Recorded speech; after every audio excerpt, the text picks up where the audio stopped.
assumption of any rational human being would be he's lying.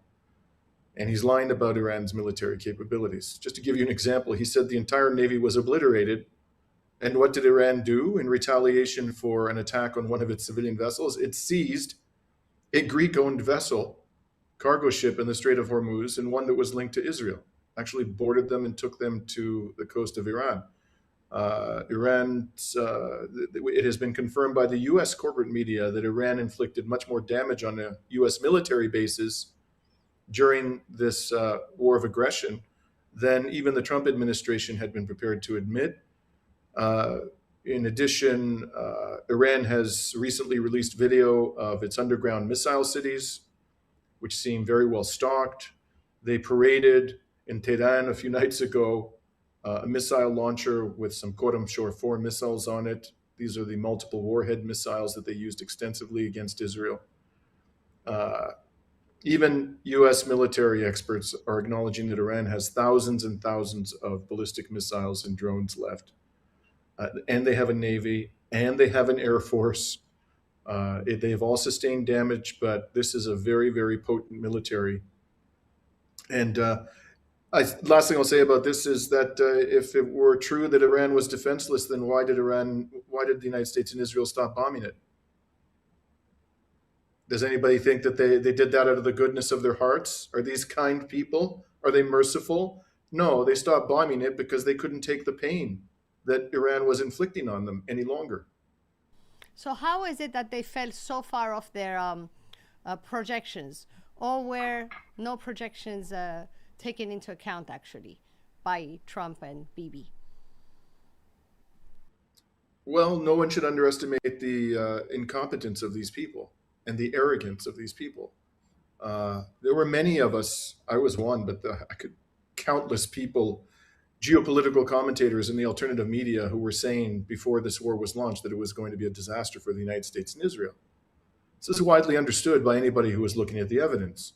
So, for example, it was well known, especially after the 12-day war in June of last year, that Iran had the ability to evade U.S. and Israeli air defenses with its drones and missiles. It was established beyond a shadow of a doubt. It was established beyond a shadow of a doubt that Iran was determined to seize control of the Strait of Hormuz. They said this repeatedly, that this is what they were going to do if they were attacked again. It was crystal clear that Iran had the capacity to generate additional ballistic missiles and drones from its domestic industries. It doesn't need to import these things, whereas the Americans and the Israelis, in order to supply their military forces in the region, the United States has to transport weapons from Northern Europe, or more likely from North America.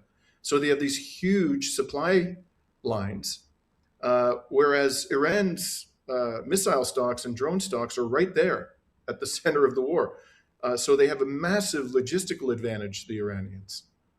And also, these are people who are inured to war. They fought a war against Saddam Hussein's army in the 1980s. They lost hundreds of thousands of people, something that the United States and Israel have not endured in the post-World War II period. So they know what war is. They know the horrors of war, and they are a proud people, a technologically advanced society. All of this was entirely predictable. It was entirely predictable, and it's just a measure of the incompetence and the arrogance of Trump and Netanyahu and their advisors, that they thought not only they could win this war, but they could finish off Iran in a matter of weeks. They possibly were counting more on an internal social uprising, bringing down the regime, rather than them militarily winning the war, right? I imagine, I don't have insight into their lunatic brains any more than you do, but I would guess that they convinced themselves that the Iranian people would rise up. They certainly said that that's what they believed was going to happen. But again, why would they think this? In what instance has bombing a country resulted in the overthrow of the government? This, look what they've been doing to Lebanon for decades. The Dahia Doctrine, which was obviously, as you well know, Susie, comes from the southern suburb of, it takes its name from the southern suburb of Beirut that is considered to be a Hezbollah stronghold. The whole doctrine is that if you inflict pain on the civilian population, they'll overthrow their government in order to avoid further pain. This doctrine is a disaster. It's never succeeded. And why they would think that bombing the Iranian people was going to turn them against their own government it's a mystery, absolute mystery. It was inevitably going to unite them, and that's exactly what I saw when I was in Iran. I saw an extraordinary level of unity. Yes. I'm going to get to that. But talking about the military consequences, the U.S. Defense reporting suggests that the Iran war has consumed large portions of America's missile stockpiles, with warnings of near-term risk of running out if another conflict erupts. How serious is this? Is the U.S. overextended, and what does that mean if this war escalates further? Well, all I know is what I'm reading in the press reports coming out of the U.S. corporate media, and the numbers are quite astonishing. So, for example, the U.S. media is reporting that they consumed 50% of the PAC missiles that are used by the Patriot air defense systems, which are supposedly the premier air defense system the United States has, with the possible exception of the THAAD. Apparently, they went through, I think, 70 or 80% of their THAAD missile interceptors, something like 30% of their Tomahawk missiles. The situation, of course, could be considerably worse than that. That might be just what the administration is willing to admit. But let's suppose that those numbers are accurate. Another round of fighting like this, assuming that the Israelis and the United States continue to consume munitions at the rate at which they did in the first round, would leave the United States incapable of fighting a war against a peer enemy. So if there's any kind of warfare breaks out against China, Russia, even continuing the war against Iran will be impossible if they continue like this for another 5 to 6 weeks. So I would imagine, Susie, that there are a lot of people at the Pentagon who are pulling their hair out and going crazy. Like they are extraordinarily concerned. There has to be a good amount of dissent. I mean, if there are any competent people in the Pentagon about what is being done here, because the United States is becoming extraordinarily weak and vulnerable. And this may explain why so many people, including the U.S. Navy Secretary, have departed, senior people from the U.S. military in recent days. Exactly. I want us also to talk briefly about Yemen, because most Americans don't even realize it's a central player in this conflict. You recently interviewed, you must be possibly the only Westerner who's managed to do that, Yemen's foreign minister, correct? And Yes. most Americans, I mean, don't realize about Yemen that it should be taken into account. So but Yemen also sits along the world's most critical waterways, the Bab el Minab Strait, a choke point linking the Red Sea to the global shipping routes. So what are the key takeaways from that conversation that you had with Yemen's foreign minister? And how does Yemen's location change the regional picture that Washington isn't fully explaining to the public?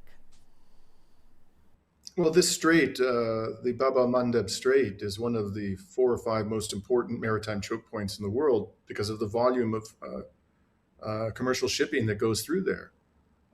There's a tremendous amount of goods, commodities passing from not just West Asia, but other parts of the world into the Mediterranean, ultimately destined for European ports. And there's a lot of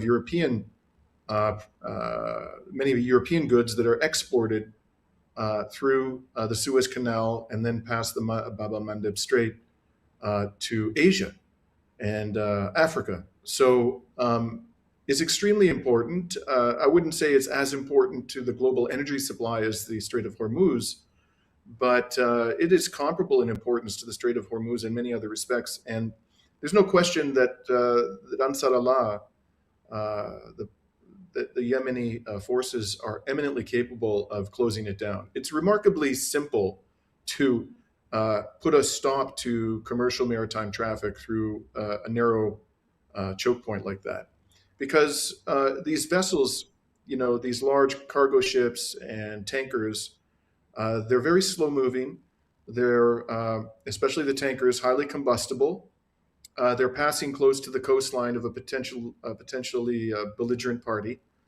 So if you have a large arsenal of drones, which Ansarallah does, you can easily, very easily, inflict serious damage on these cargo ships and tankers as they pass by the Yemeni coastline. And if there's even like a 20% chance of your ship being hit, these shippers are not going to send their vessels. They're so expensive.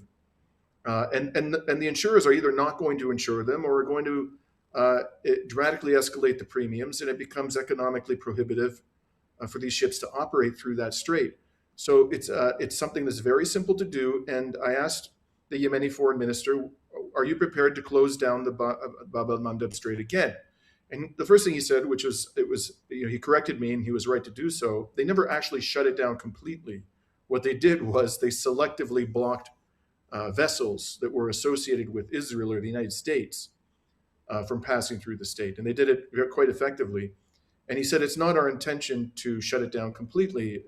Non-complicit ships will be free to pass, but complicit ships will not. And whether we do this or not will be a decision of our own making. We're not going to take orders from Tehran, but we do act in cooperation with the entire axis of resistance. It is a jihad. And if the Saudis escalate this, and particularly if they become directly involved in attacks on Iran, he pretty much said they were going to reimpose this partial blockade that they did the first time around. And remember that the American Navy tried very hard with the extensive assistance of European and Canadian naval forces to put a stop to it, and they failed. The whole of NATO failed. So the other thing I asked him,